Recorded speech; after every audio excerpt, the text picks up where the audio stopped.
Oye País, buenas noches, oye País, yo soy Rudy González, gracias por acompañarme en esta hora, como cada noche, como cada día aquí, para analizar los temas noticiosos que se producen en el país y en el resto del mundo. Tercera semana del mes de septiembre, señores. Una semana asignada por el ciclón Fiona, que revolteó el estado de tranquilidad, de planificación que lleva la sociedad dominicana, la autoridad dominicana, el gobierno de República Dominicana, el país, tratando de marchar por los caminos de la recuperación de la economía a propósito de la pandemia, la pospandemia, la crisis de la economía provocada por los efectos de la guerra, de la agresión rusa contra Ucrania. Todo esto en un año que ha sido de ese esfuerzo por la recuperación, pero también de lidiar con los retos que se tienen día a día. Por ejemplo, como el caso de lo que ha pasado en República Dominicana, ¿quién contaba con que un ciclón nos iba a afectar, un huracán, que uno dice por suerte, solamente afectó 8 de las 32 provincias y concentrados en una misma zona? Pudo haber sido peor, pero ojalá que no hubiese pasado. Pero no podemos contar con ellos en una forma tan así, porque uno lo crea, porque uno lo quiera. En esta semana, el tema Haití ha sido un tema también en que la República Dominicana ha concentrado muchos esfuerzos. El presidente Luis Abinader debió estar en Naciones Unidas, según su planificación, desde el lunes. Después lo pospuso para el martes por el paso del huracán Fiona, para continuar con su prédica, para continuar con su demanda, para continuar con la exigencia de República Dominicana ante la comunidad internacional de la necesidad de ir en apoyo a la violenta situación que sacude Haití, porque mientras más se deteriora esa situación, más peligro corre República Dominicana de sufrir los efectos de avalanchas de indocumentados, de ilegales, de personas, de refugiados, huyendo de una situación de crisis. Y el camino más expedito, el lugar natural de salir corriendo, es sus vecinos con los que comparten la isla, que es la República Dominicana.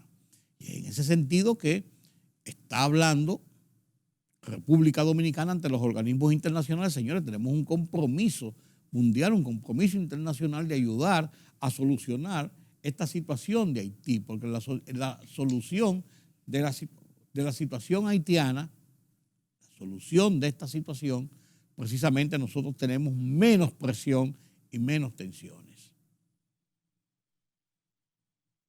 En la realidad, el presidente no pudo asistir finalmente a la reunión de Naciones Unidas, de la Asamblea General, y para concentrarse en los trabajos, en los esfuerzos de recuperación, de planificación, de ir en ayuda de las partes y las zonas afectadas por el paso del huracán Fiona.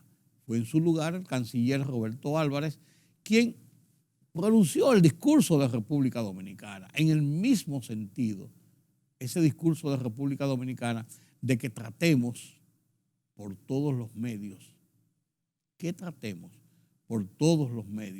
de ayudar a Haití para evitar esa explosión temida. Un país donde el señor Barbecue, ustedes lo ven ahí con su fusil, el señor Barbecue, jefe de una de las más peligrosas bandas de las WOC 40, bandas peligrosísimas, armadas, violentas, secuestradoras, asesinas, ha tomado el control del almacenamiento de combustibles. No sale combustible aquí porque el gobierno subió los precios de los combustibles de acuerdo a la situación de los precios del petróleo en los mercados internacionales. Él dijo, no sale de aquí solamente sobre mi cadáver. fuerza que haya podido pasar sobre el cadáver de este señor en Haití para desbloquear esta situación. Esos puntos llega Haití. Y eso nos mueve a mucha preocupación aquí en República Dominicana. No cabe dudas de que esta situación hay que buscarle una solución a esta situación de Haití. No podemos pender de una espada de Damocles donde el señor Barbecue o esos grupos armados puedan tener la decisión de lo que pudiera ocurrir en ese país y los efectos hacia nuestro país, hacia República Dominicana. Y otro tema, menciono porque va a ser el tema de muchos comentarios y la semana que viene vamos a hablar de ese tema con mucha más amplitud. Es el tema de 36 fiscales que terminan su periodo para el cual fueron elegidos por el Consejo Superior del Ministerio Público. En el 2018 fueron elegidos en aquel controvertido concurso y manejo para la elección de estos fiscales que puso a la Procuraduría General de la República, entonces en manos de Jean Alain Rodríguez, de cara a la crítica de sectores importantes de la judicatura, del sector jurídico nacional, pero también de la prensa nacional, de la opinión pública nacional. Bueno, estos 36 fiscales terminan incluyendo a Rosalba Ramos, la fiscal de Distrito Nacional. Como el Consejo Superior del Ministerio Público no se ha reunido, no ha convocado el concurso para elegir a los sustitutos, estos fiscales se mantienen en el puesto hasta que concluya su mandato, hasta que elijan sus relevos. Esto tiene aristas importantes en cuanto a lo que es el tema, de la aplicación de justicia, porque los fiscales son la parte acusadora y una de las cosas que se acusa a muchos de estos fiscales es que vienen respondiendo a designios del gobierno anterior, todos del gobierno anterior, y de la administración precisamente de Jean Alain Rodríguez, que es un hombre que está hoy procesado y en prisión por temas de corrupción, de mal manejo de las operaciones de la Procuraduría y todo esto. Vaya usted a ver qué berenjenal. Por eso vamos a ampliar y vamos a hablar con muchos otros detalles en la semana próxima. Esta semana en mi columna Oye País, en el Listín Diario, hablo de cómo enfrentar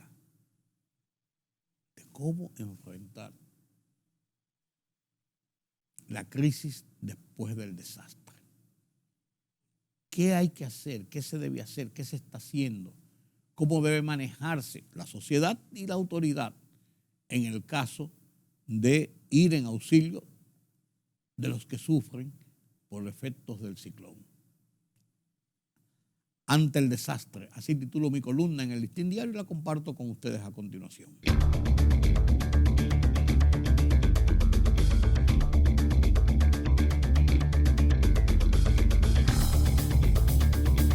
Aunque hace 56 años, en 1966, cada vez que nos llega un huracán, recuerdo como si fuera hoy el paso del ciclón Inés por suelo dominicano. Tenía entonces apenas 16 años, cuando fui con un grupo de voluntarios encabezados por el doctor Moreta hasta la zona de Pedernales a prestar ayuda. Me tocó vivir como reportero en las calles luego y como ejecutivo de periódico años después en la logística de cobertura, las catástrofes que produjeron los huracanes David con su tormenta Federico incluida en 1979 y George en 1998. El escenario siempre es el mismo. Son fuerzas de la naturaleza que no podemos controlar. Las consecuencias, sin embargo, son distintas, porque sí tenemos las posibilidades de tomar las medidas necesarias, desde las informaciones a tiempo y precisas de parte de los organismos profesionales hasta las activaciones de mecanismos de rescate, de ayuda, lo que ha salvado muchas vidas y mitigado los daños. En el caso del huracán Fiona, La situación no ha sido distinta. La población fue mantenida informada de acuerdo a los modelos y pronósticos que emitían los organismos especializados, incluyendo el Centro Nacional de Huracanes de Estados Unidos, con sede en la Florida. Ante los efectos del evento, las autoridades han respondido rápidamente, pero tienen que ser todo lo confiables y creíbles, sin aspavientos, sobre la realidad en la evaluación de daños y la magnitud del desastre. Esto revertiría las críticas morbosas politiqueras, porque en vez de desbarrar contra los que hacen el trabajo que demandan las circunstancias, esos francotiradores deberían salir a ayudar a los que hoy sufren. Y punto.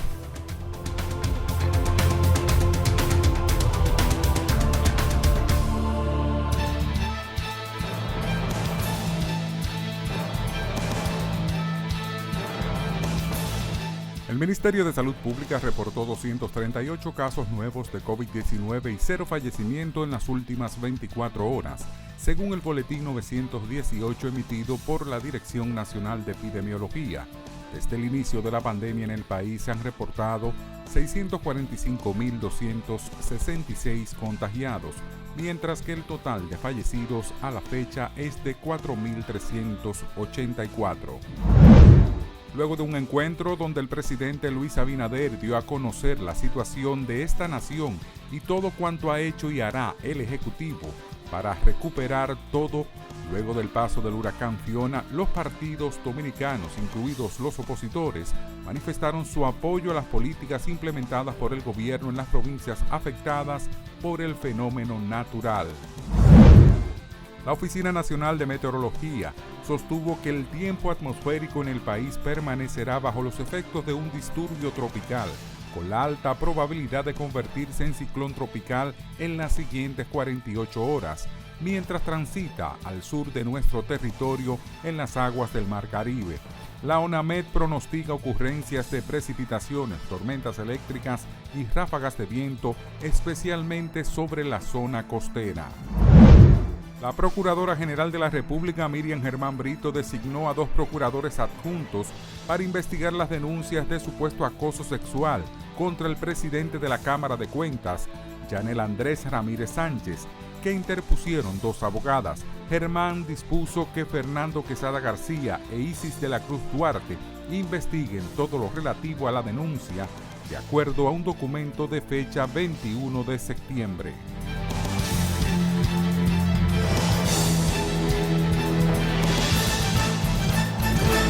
La libertad solo reside en los estados en los que el pueblo tiene el poder absoluto. Por el respeto a los valores democráticos y la dignidad del pueblo dominicano, El Rumbo de la Tarde, plural, objetivo, comprometido siempre con la verdad. Con Georgie Rodríguez, Rudy González,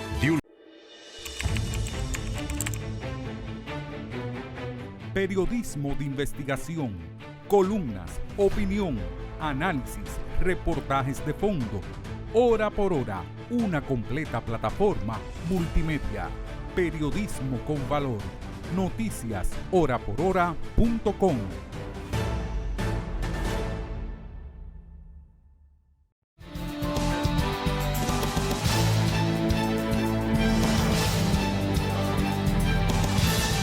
Ir al banco sin tener que ir presencialmente al banco, usando los mecanismos que nos da la tecnología, el Internet, las aplicaciones en las plataformas que nos da la tecnología. Y esto lo tiene Banesco. Banesco tiene una amplia gama de opciones para usted desde la tranquilidad de su casa, desde la tranquilidad de su oficina, desde cualquier lugar en que está, puede hacer todo tipo de operaciones y transferencias. Banesco, siempre contigo.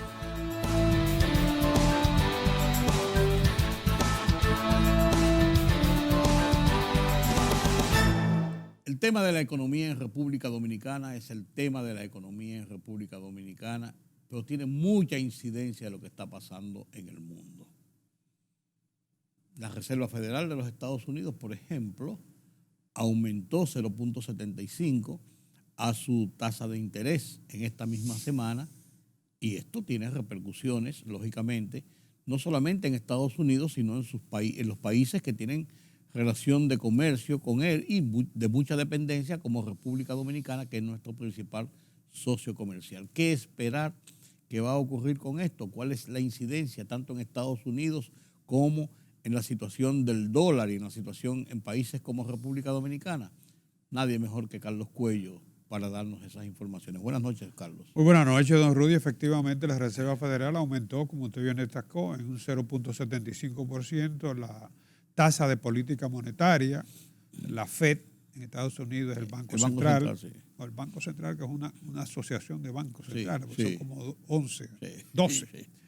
Y es la quinta vez que lo hace en 6 meses. En 6 meses. Y los últimos 3 aumentos han sido de esa misma magnitud, 0.75. De manera que ya se sitúa entre 3 y 3.25. Eso es una tasa alta para los Estados Unidos. El objetivo es claro, el mismo en el que están inmersos ahora todos los bancos centrales, los grandes bancos centrales en el mundo, contrarrestar los efectos de la inflación. La inflación es el problema número 1 ahora de la economía mundial. Ha afectado todas las economías. Sí. Y de la economía mundial y de la economía individual de cada país. Sí, por eso te digo, si tú coges ahora en Europa, Suecia, Japón, bueno, en el caso de Europa, Inglaterra, Alemania, todos los países están revisando su tasa de política monetaria, ¿no? El objetivo, como te decía, contrarrestar los efectos de la inflación, que en el caso de Estados Unidos, tradicionalmente ha girado en torno a un 2% la inflación.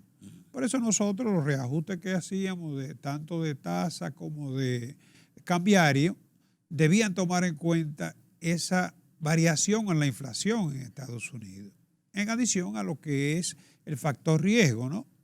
Y el comportamiento cambiario. ¿Y a cómo ha llegado ahora con la crisis? No, ahora mismo los papeles como que se han invertido, porque ahora resulta que en Estados Unidos ha estado subiendo la tasa, nosotros la subimos primero. Es cierto. No, pues yo digo la inflación. Ahora mismo está en 8.3%. En Estados Unidos. Se ha desacelerado en los últimos 3 meses, pero no obedeciendo, digamos, a la magnitud de lo que es el alza de tasa. O sea, se ha desacelerado de 9.2 que estaba ahora a 8.3. Pero sigue siendo muy alta. Sigue siendo alta, pero yo te digo que la inflación en Estados Unidos tradicionalmente es un 2%. Sí. Y ellos dicen que aspiran a regresar la inflación. Ahora mismo el problema no es, digamos, de cambiario monetario. Ahora mismo el problema es de estabilización. ¿No? O sea, contrarrestar los efectos de la inflación, porque en definitiva le está restando poder adquisitivo al trabajador. Sí. El riesgo, las consecuencias, ¿cuáles pueden ser no deseadas? Consecuencias no deseadas. Una desaceleración de la economía. Una desaceleración que tú muchas veces estimas que podría ser de tanto, pero que tú sabes que podría también ser mayor, porque cuando comienza la desaceleración podría ir en caída libre. Sí. Tú sabes cómo comienza, pero no cómo termina. Exacto. Entonces, esa es la mayor preocupación. Era anticipada. Lo que no se sabía si iba a ser 0.75 o 0.5, ¿no? Pero ya se había anticipado. Bueno, en la semana pasada tú comentaste eso. Se está esperando en cualquier momento un nuevo aumento. Exacto. Incluso se esperaba para la semana pasada. Claro. Bueno, de todos modos, esto obedece a lo que es el reordenamiento de la economía, pospandemia y ahora con la situación de la guerra. El dólar se ha estado revalorizando en los mercados internacionales. Vimos que esta semana incluso el tipo de cambio del euro quedó por debajo, ¿no? El petróleo, que tú y yo comentábamos menos de un mes atrás, sí, que tenía expectativa alcista por el recorte que hizo la OPEP. Ahora al contrario. Paradójicamente ahora se ha reducido el precio. Claro, el fortalecimiento del dólar. Eso te iba a decir, ¿qué significa incide? Ese fortalecimiento. Porque es que se cotiza en dólares el petróleo. Frente al euro, claro. Sí, pero la gran razón por la que el barril de petróleo no se ha incrementado es que las expectativas de desaceleración de la economía, la ralentización de las economías, de las grandes economías sobre todo, parece que va a ser mayor de lo previsto. Y entonces la demanda, por tanto, es menor. Claro. Porque baja la producción, sí, baja una serie de cosas, entonces la demanda es menor. Ya Estados Unidos revisó su crecimiento y se estima que hacia va la a ser baja. inferior. Y igual lo ha estado haciendo el Fondo Monetario con las perspectivas económicas mundial. Claro. El problema, como te digo, es que la economía ahora mismo, los mercados están muy volátiles, por no decir locos.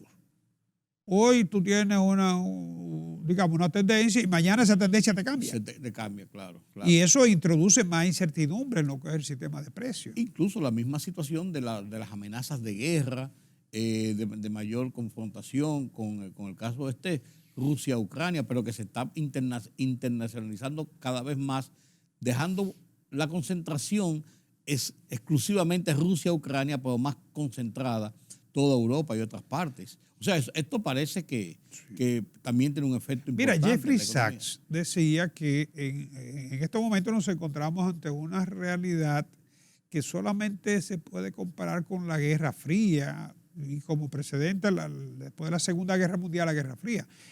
Aunque el conflicto está aparentemente aislado entre Rusia y Ucrania, aquí está involucrado el mundo. El mundo, claro.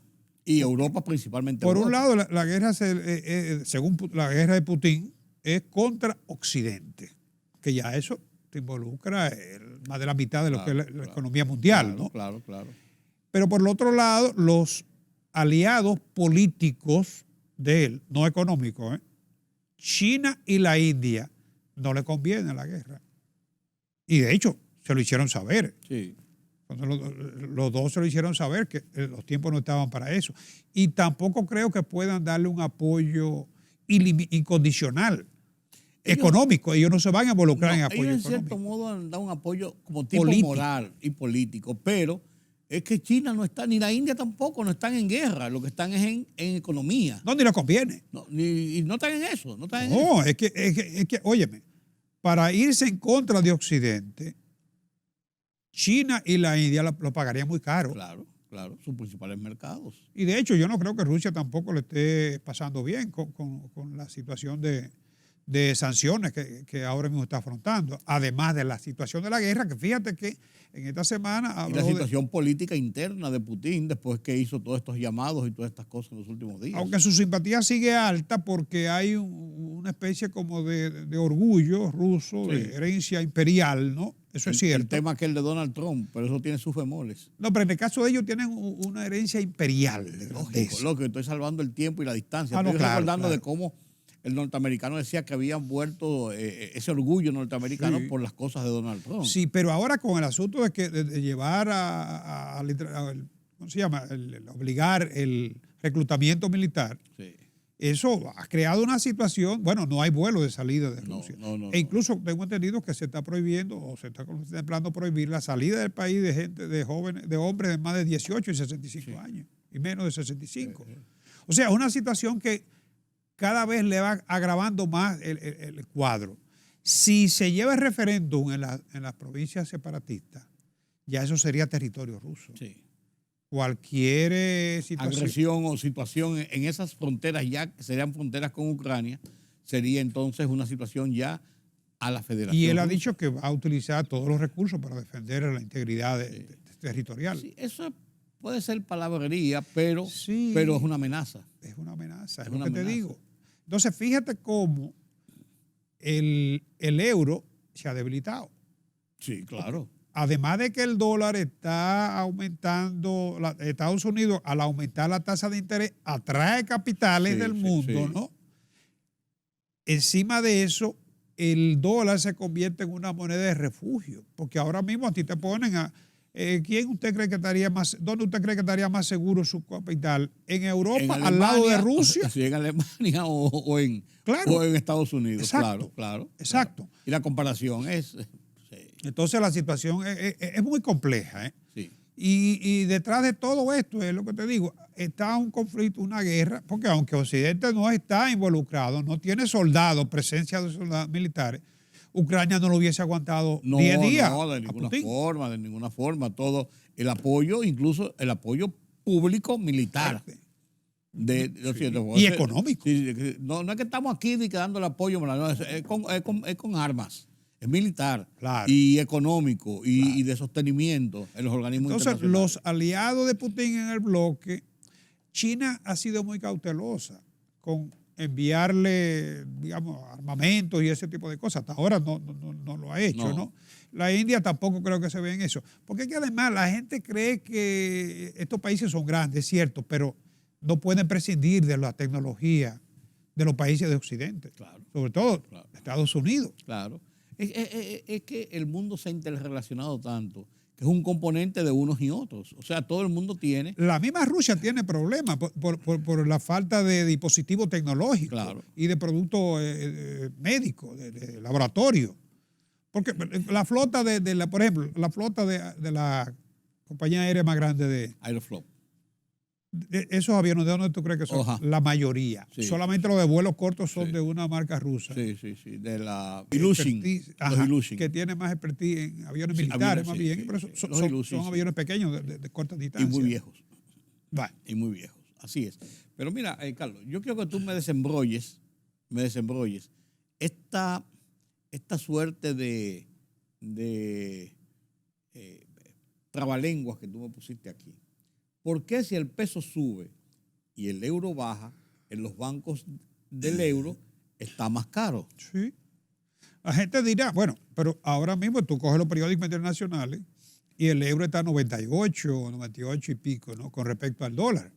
Pero tú vas a comprar euro a un banco aquí y tienes que pagar el euro a 55. Y el dólar a 53.2. Entonces, resulta paradójico, ¿no? A menos de que agrégale a eso que el peso dominicano se está revalorizando cada vez más con respecto al dólar. No sé si tuviste esta semana que salió una noticia de que en la región, el peso dominicano, en la región de Centroamérica y el Caribe, es la que más se ha revalorizado, ¿no? 6.3%, ¿no? Correcto. Entonces, fíjate lo que sucede con esto.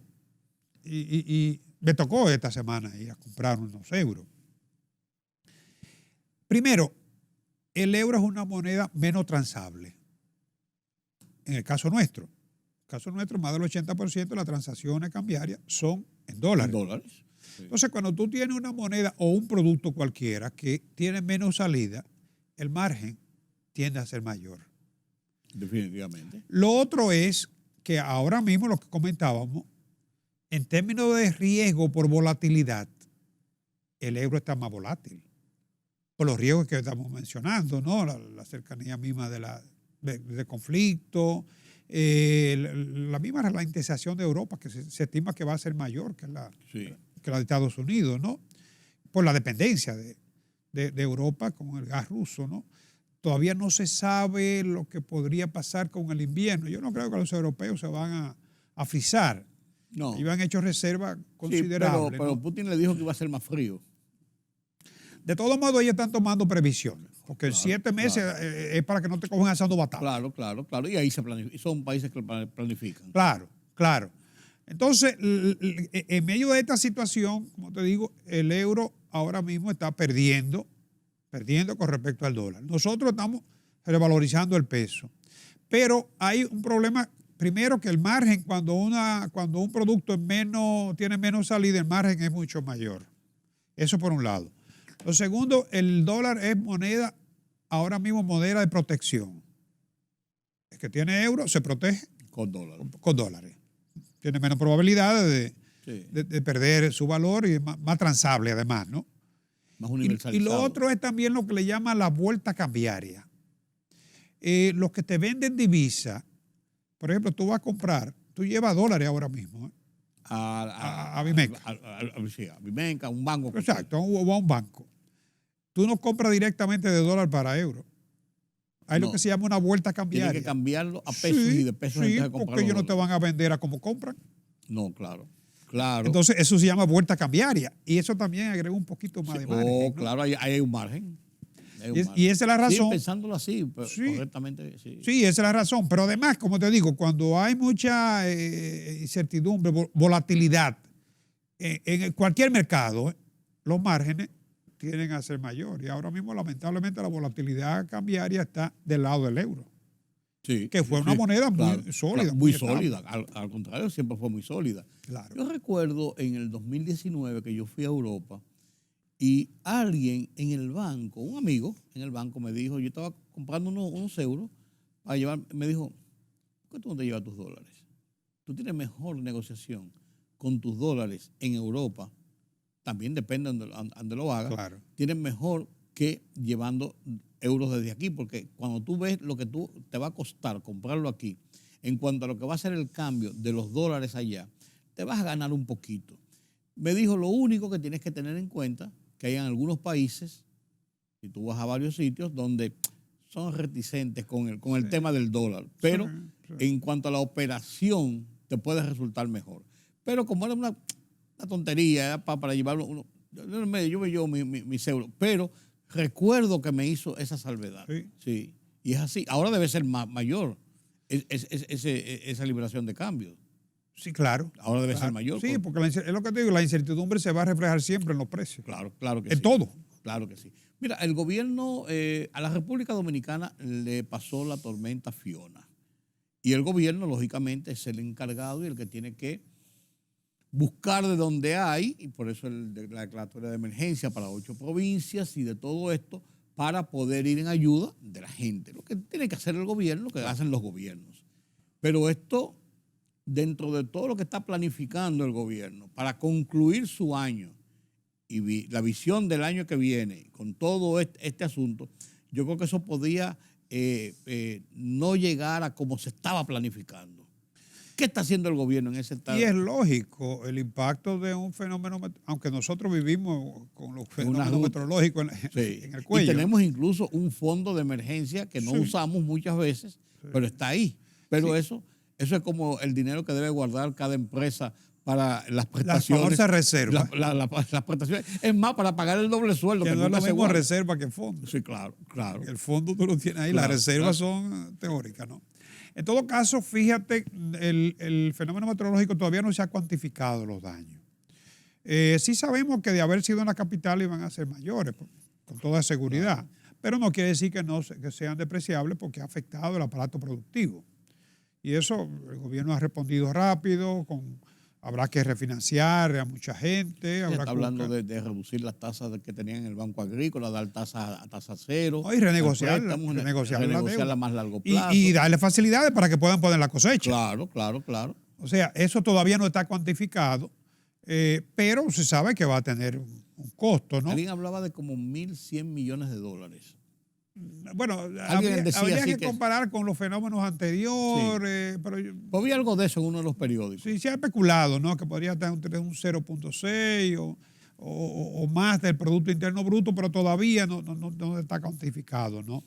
De todo modo, el gobierno, en medio de todo este proceso, también está en planificación, porque tiene que entregar el presupuesto, creo que en octubre. El día 1 de octubre. Tiene que entregarlo, el día 1 de octubre tiene que estar depositado en el Congreso Nacional. Y tenemos el anterior todavía. Todavía que con está, el complementario. todavía no se ha terminado, estaba en el proceso en el Senado de la segunda de ser aprobado. Una Exacto. Entonces, ¿qué se sabe ya de lo que se ha avanzado con el complementario o la reformulación del que tenemos ahora, el 2022? Bueno, finalmente los ingresos estimados para este 2022 ya, falta poco, estamos en la recta final, se situarán en 907.000 millones, ¿no? Pero esto supone un incremento de 4.7 con respecto a lo que se estimó originalmente, porque al gobierno le han incrementado los ingresos. El mismo combustible, que si bien es cierto que tiene que subsidiar, pero también hay una serie de impuestos que aumentan. El crecimiento de la economía aumenta también el ITEVI. Y así por el estilo, las actividades turísticas, todo lo que ha sido el proceso de recuperación le ha permitido al gobierno incrementar en un 4.7%, casi un 5%, lo que originalmente se proyectó. Pero tú hablabas la semana pasada o la antes pasada de que el déficit proyectado había aumentado. Sí, porque también los gastos aumentan. Sí. Esa es la otra. Y por eso te decía, con esta inversión que estaba fuera del presupuesto, quizás, yo no sé, podían también aumentar esos gastos y poder aumentar. Podría aumentar. Y no solamente el aumento cuantitativo, sino también el efecto que podría tener sobre la desaceleración de la economía. Lógico. Entonces, fíjate, con respecto al 2021, los ingresos estarían incrementados en un 7.9, casi un 8%. Y la presión tributaria quedaría en 14.7%. O sea, todavía por debajo del 15% todavía. Pero un poquito más que el año pasado, ¿verdad? Sí, un poquito, pero más. Muy ligeramente, ¿no? Ahora, con el presupuesto del año 2023, que todavía es muy poco lo que se conoce, Nosotros esperamos ya a lo mejor en la próxima semana, en los días por venir, tener ya más elementos de juicio sobre las premisas y todo esto, que siempre es importante conocerlo. Los detalles. Exacto. Pero será de 1.033.000.000.000 los ingresos estimados, pero se estiman gastos por 1.241.000.000. Eso a simple vista no. Ahí tenemos un déficit que se estima que podría ser de un 3% ligerito, Sí. por debajo Ellos decían así, cuando soltaron los números sin los detalles, que sería un 3%. déficit de 3 a 3.2%. Exacto. Inferior al de este año, que va a terminar en 3.6. Sí. Pero Si no se dispara por todo esto. En todo caso, el gobierno sí está contemplando ahí unos 135.000.000.000 de pesos para apoyo a enfrentar la situación de la inflación. O sea, eso quiere decir subsidio, transferencia. 135.000.000.000 se están contemplando en ese presupuesto. Es de lo poco que se ha revelado, ¿no? Pero parece que va a estar listo para ser entregado. Sí, bueno, estando el presidente en Estados Unidos, en Washington, la semana pasada, la vicepresidenta presidió un consejo de gobierno donde se conoció el borrador inicial ya y se aprobó ese borrador inicial de lo que se va a presentar del presupuesto del año que viene, que se va a presentar ante el Congreso. Lógicamente se le presentó al presidente, ya cuando llegó el presidente con todos los detalles, y lo que se dijo es que ya se está elaborando, ya con esos detalles, con todos los detalles, la minuta que se lleva y el librasco que se lleva con cada una de las partidas, tanto de ingresos como de egresos. Pero tenemos una economía tan volátil que no te extrañe que en el mismo proceso de aprobación haya que revisar la proyección. Generalmente, incluso cuando también llega al Congreso, comienzan las presiones y la aladera de cada uno para su lado, buscando mayores aportes. Educación no tiene ese problema ya. No, porque educación está tiene su 4%. por una ley, sí, por una ley que especifica claramente ese nivel del 4%. Pero un último tema que tenemos en la agenda de hoy es, en una situación tan conflictiva mundial de recesión prácticamente, o de recesión, la otra palabra es recuperación de la economía mundial. La economía crece, la economía mundial crece, pero la distribución no es equitativa dentro de lo que ha sido los efectos pandemia y pospandemia. Sí, y esto no lo dice el Oxfam, que es una ONG inglesa que siempre ha estado trabajando con lo que es la equidad en la distribución del ingreso. No, esto lo dice el Banco de Crédito Suizo, Credit Suisse Bank. Que ahí que están los cuartos escondidos. Bueno, la caja fuerte del mundo, ¿no? Dice que en el año 2021, el estudio para el año pasado, ¿no? El mundo creció, la riqueza del mundo creció un 9.8%. 9.8%. Sí. Pero oye este dato, el 1% poseía 45.6%. El 1% de los más ricos, por supuesto, ¿no? El asunto de la riqueza creada el año pasado todavía se concentra más cuando tú lo buscas por países. Estados Unidos, 50%. China, el 25%. Que es la gran economía. Y el resto del mundo, el 25%. El mundo, los otros se distribuyen lo que queda. Entonces, la verdad es que la creación de riqueza, ya lo hemos dicho muchas veces, es fundamental para combatir la pobreza. Pero tiene que haber una distribución más equitativa. Sí, claro, de lo contrario, la estabilidad misma económica peligra si hay inestabilidad social. Sí. Lo que estamos viendo en nuestra región, que es una de las regiones más inequitativas. Versus el nuevo SAR. Elon Musk está Tesla, Bill Gates, la gente de Tesla. O sea, algunos más ricos invirtiendo en lo que quieren, mientras la riqueza mundial no recibe, claro, la población mundial no recibe Eso respecto Fíjate, a por ejemplo, en el año 2021 surgieron en Estados Unidos 30.000 ultra ricos. Ellos le llaman ese término, lo utilizan para gente que tiene más de 50 millones de dólares. Porque millonario ya tiene más de un millón de dólares. Eso, hasta Sí. aquí hay muchos millonarios en dólares, ¿no? En ese caso, China, 5.200. Estados Unidos, 30.000 ultra ricos. Y en China, que fue es el que le sigue a Estados Unidos, 5.200 ultra ricos. O sea que se está concentrando cada vez más, ¿no? En las dos grandes potencias, pero principalmente en la gran potencia que es Estados Unidos. Sí. Que nos manden un chin. Y más ahora con la situación de la guerra, que más que se diga, Estados Unidos nuevamente sigue apoyando la guerra, pero lejos de De los estar en combates. el conflicto. Bueno, así es la cosa, Carlos. Yo creo que de aquí a la semana que viene tendremos nuevas informaciones sobre los movimientos en la economía de República Dominicana y principalmente los efectos directos de este nuevo aumento de la tasa de política monetaria de los Estados Unidos en 0.75, anunciada por la Reserva Federal en esta semana, la tercera semana del mes de septiembre. Yo creo que tendremos material para analizar la semana próxima, don Carlos. Así será. ¿Será hasta entonces? Bueno, sí, Gracias por acompañarme en este conversatorio con Carlos Cuello, hablando sobre la situación de la economía nacional y la economía mundial. Permítame la pausa.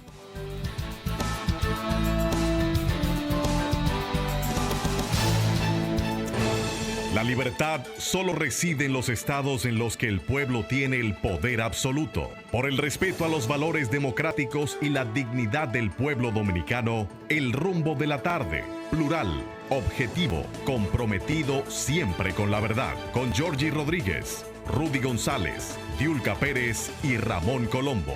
Los poderosos ya están en el aire.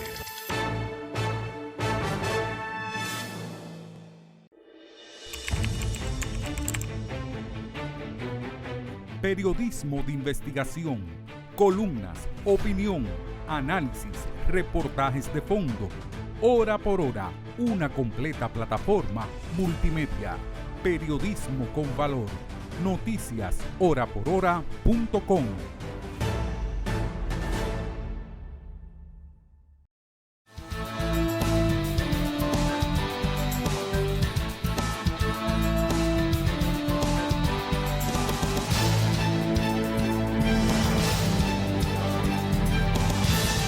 El tema de las amenazas que ha hecho Vladimir Putin,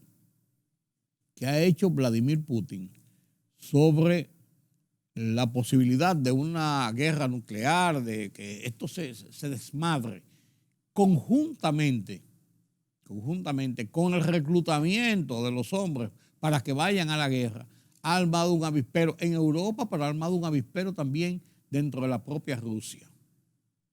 Así es el tema. Así es el tema. La agencia de noticias alemana Deutsche Welle presentó esta semana un reportaje interesantísimo sobre lo que significa este llamado de Putin, estas amenazas de Vladimir Putin. Lo voy a compartir con ustedes a continuación. Condena de la comunidad internacional al discurso de Vladimir Putin y su decisión de movilizar a cientos de miles de reservistas. El alto representante de la Unión Europea para Asuntos Exteriores, Josep Borrell, advertía de que la paz mundial está en peligro por la grave escalada que suponen esas últimas declaraciones de Putin. Francia pedía a la comunidad internacional máxima presión sobre Rusia y Estados Unidos dice tomarse muy en serio la amenaza irresponsable del presidente ruso de usar armas nucleares en la guerra en Ucrania. En su primer mensaje a la nación desde que se iniciara la guerra en Ucrania en febrero, Putin ordenó una movilización parcial en Rusia para hacer frente a la contraofensiva de Ucrania. En las calles de Kiev, la capital ucraniana, reciben el anuncio de Moscú con una mezcla de sorna y desdén.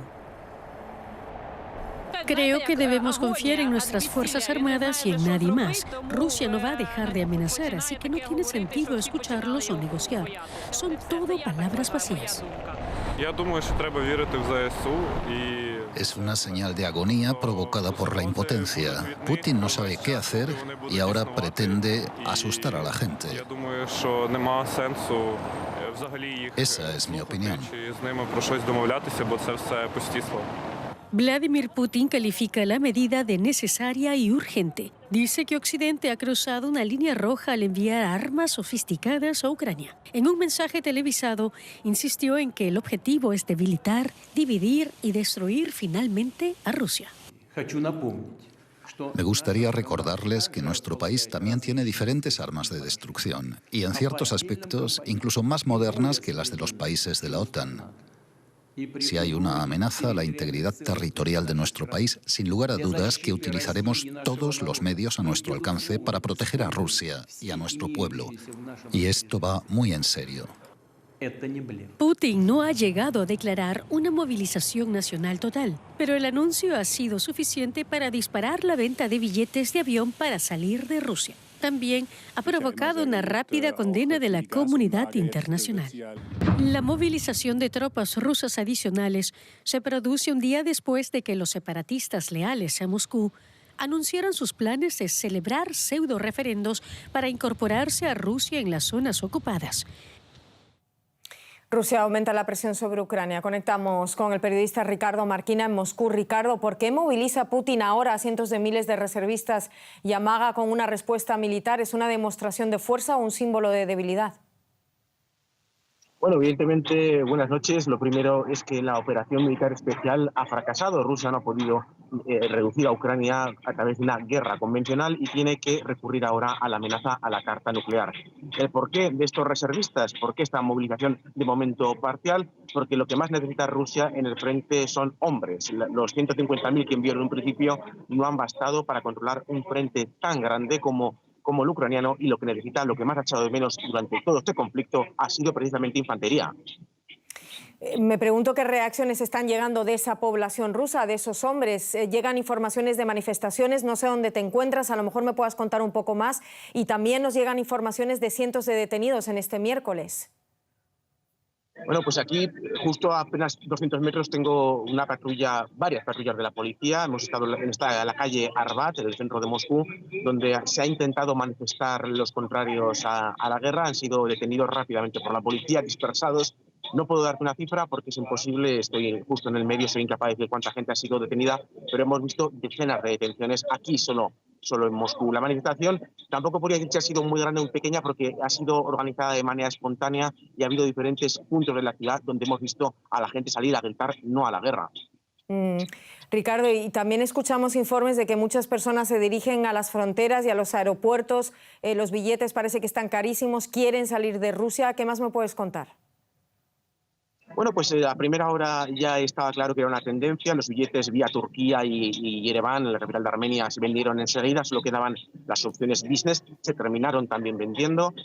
También la frontera terrestre con Finlandia había unas retenciones gigantescas. Muchos hombres en edad militar han intentado abandonar el país antes de recibir la citación formal. Si la reciben y no se presentan, en ese momento sería deserción. Con lo cual sí hay una espantada de muchísimos hombres que no quieren participar en el conflicto en Ucrania y que están aprovechando cualquier oportunidad para salir del país. Veremos lo que nos traen las próximas horas. Muchísimas gracias, Ricardo Marquina, Moscú. Cuídate. A vosotros. Y nos desplazamos ahora al este de Ucrania. Conectamos en Kharkov con nuestra enviada especial, Emanuel Shas.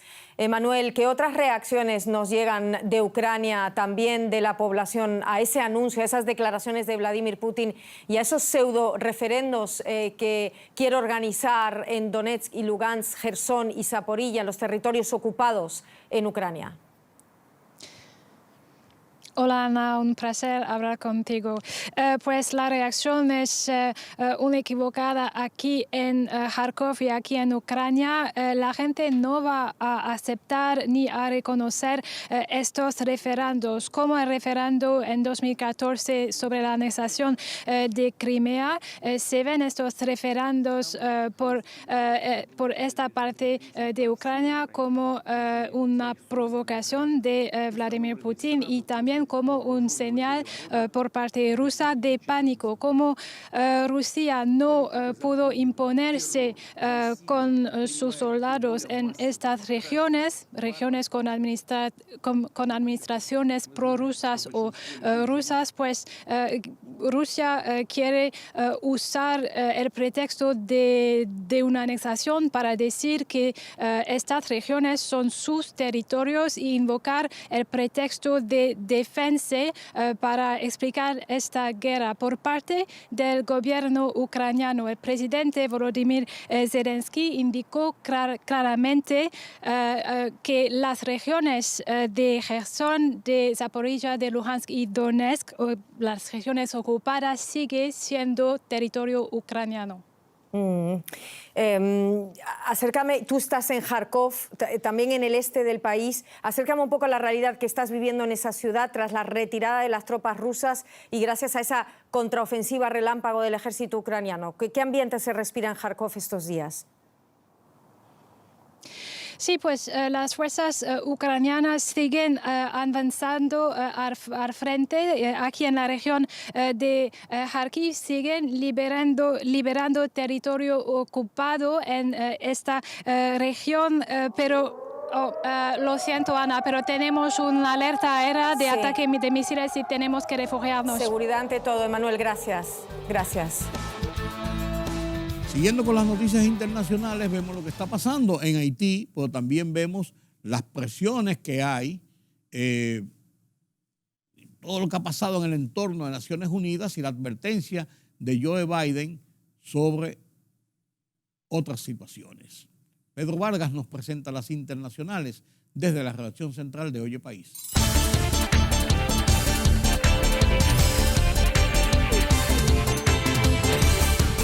La misión de investigación de la Organización de Naciones Unidas, ONU, en Ucrania ha concluido, tras visitar ese país en junio, indicando que Rusia ha cometido crímenes de guerra durante su invasión en ese país.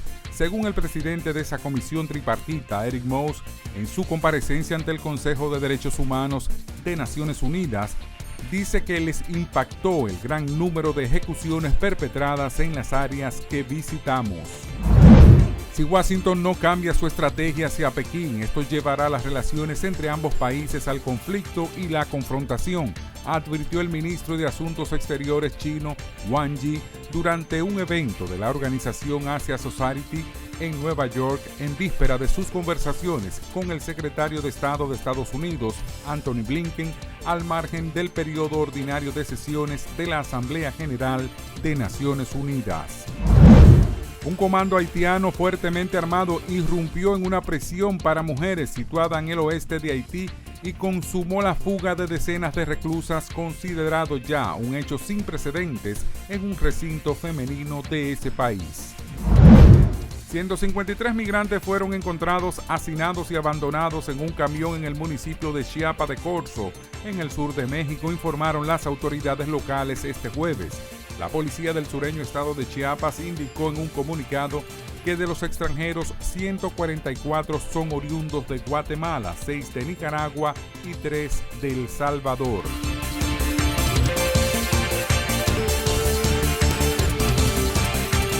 Así llegamos al final de esta emisión de Oye País. Gracias por su compañía, gracias por estar con nosotros a lo largo de toda esta semana. Una semana interesantísima de muchas noticias.